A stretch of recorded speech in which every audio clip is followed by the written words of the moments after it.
Coping with cancer. "I want to get rid of this illness," Connie, in her 50s, said as she looked at me with eyes full of determination. She had recently been diagnosed with cancer and had undergone surgery. For the moment, she didn't show any symptoms, but the illness still impacted her life greatly. I answered that I didn't have ways to cure cancer, but that I could assist her in identifying and resolving limiting patterns related to the illness. In the following interview, she declared that she didn't want to surrender to the medical system. She'd rather feed the fish. Connie told a story about how she'd taken care of her mother until the bitter end, dying of cancer in a hospital where she was being treated like an object.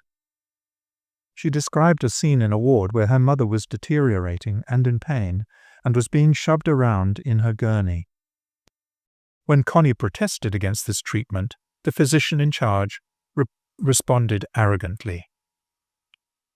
She said the logosynthesis sentences for this scene, and tears of grief erupted. She said, "I can't change anything." In the next cycle, she said the sentences for the wish to change my mother's situation. Now she visibly relaxed and remembered with a smile how she had prevented further unnecessary pain for her mother by confronting the physician. The memory of her mother dying now felt neutral, and when I guided her back to the issue she presented at the beginning, Connie shared a fear for the future. She wasn't afraid of dying, but she was horrified by the idea of suffering.